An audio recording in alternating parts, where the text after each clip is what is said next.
FM News Talk 97.1. On demand audio. Allman in the morning. Common Sense Radio. Good morning, you bunch of drunks. It's not a journey. Every journey ends, but we go on.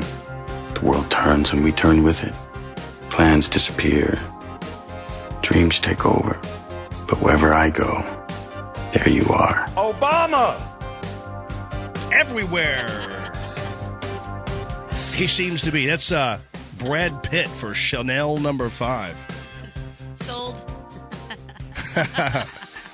So, is there a Chanel number 5 for men, or what is it? Why is he doing that?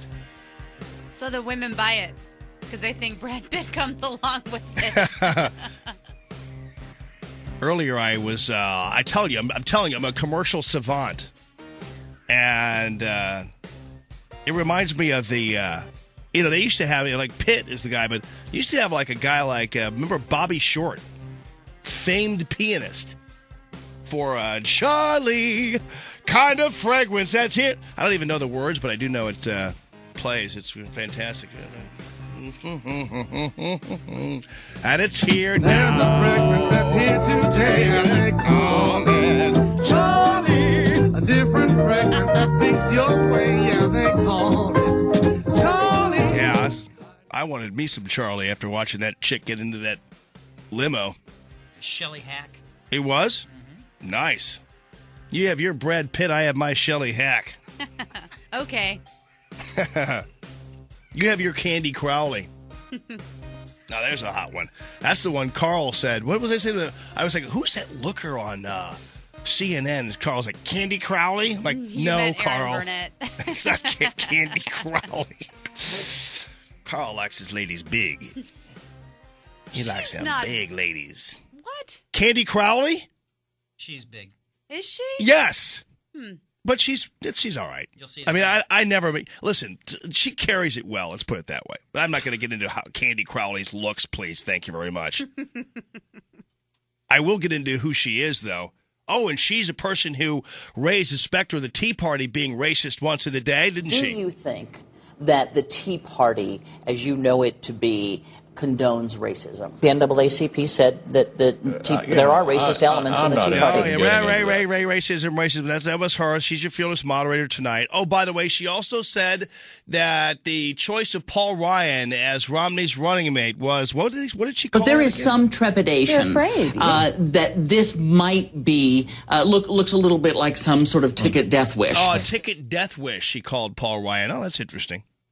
Oh, and by the way, what was her favorite moment of in debate history? Oh, it was the time that Lloyd Benson dressed down Dan Quayle. That's right. It didn't make a bit of difference when it came to who won because the Republican ticket went on and won Bush Quayle. But nonetheless, it was quite a moment and one that everybody just went. Not everybody went, Candy. I mean, I know people who were liberal went because it was great because it was a takedown of a Republican. Boy, if we only knew at the time that Lloyd Benson actually did not know Jack Kennedy, as told to us by Ted Kennedy, who said Lloyd Benson never knew Jack Kennedy. But it was a good line, I guess, anyway, for those of you who hate on Republicans, and Candy Crowley seems to be one of those. And by the way, it's always lost on people when they air that video that Americans rejected Lloyd Benson and Michael Dukakis. They rejected them outright. So you would think that debate moments that are celebrated would actually be debate moments that made a difference in a campaign. But a debate moment that actually just is simply a gratuitous swipe that made no difference in a campaign, how is that a celebrated debate moment unless you're a lib who likes to see Republicans attacked on a stage like that? That's your fearless moderator today, by the way. She reviews, according to this leaked document about the debate deal that the campaigns made, she's reviewing the questions they're going to be asked. And by the way, I'm learning from Fox News, and I didn't know this, that all of the people who are participating in the town hall and asking the questions are undecided voters. I'm undecided. So we have a whole room full of idiots asking questions of the two guys. And I'm sorry, but I don't know. Should I say this? If you're undecided, you are an idiot right now. If you don't know who you're voting for in November right now, you're an idiot. So now I have to sit here and watch a debate tonight with a room full of dummies asking questions. How fun is that? I'm watching the Yankees game. I got to listen to some idiot ask a question who's undecided right now? How can you possibly be undecided, ladies and gentlemen? Really? All right. Oh, right before the debates, the town hall as well as the foreign policy debate, guess who's now falling on the sword and taking blame and throwing water on those who would dare to ask Obama to account for the assassination of his ambassador? I'm in charge of the State Department, 60,000 plus people all over the world, 275 posts. The president and the vice president certainly wouldn't be knowledgeable about specific decisions that are made by How much did that cost the Obama administration for Hillary to do something like that? But I guess the good news is then Obama and Biden, they can't take credit for killing Osama now, I guess, since they're not really kind of involved in stuff that happens around the globe, apparently. Apparently, it's all Hillary. So I guess conversely, maybe it'll help Hillary in 2016 because now she can claim she was responsible for the takedown of Osama, not Biden and Obama. That'll be interesting. Rudy Giuliani, did you see this? He's confronted by Soledad O'Brien. And actually, there was a room full of these people.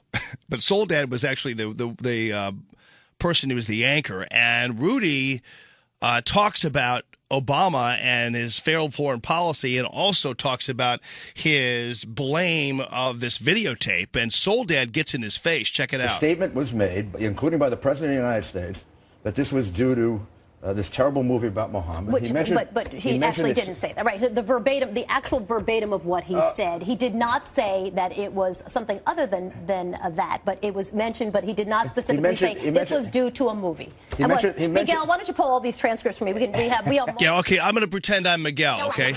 And I'm going to go back into the archives, okay? Happily singing as I go back there. Because apparently Soledad O'Brien asked Miguel to go find the transcript, and Miguel actually never came back, apparently, because had he come back, he would have had this piece of videotape basically confirming everything Rudy Giuliani just said. That is what we saw play out in the last 2 weeks. It was a crude and disgusting video. Sparked outrage throughout the Muslim world. Yeah. He directly referred to the video, and that was in front of the entire world. So why is it that we have somebody like Soledad O'Brien not just being a reporter, but technically being a prostitute for the Obama campaign, running interference for Obama, and actually arguing with Rudy Giuliani and defending Obama when the facts aren't even on her side?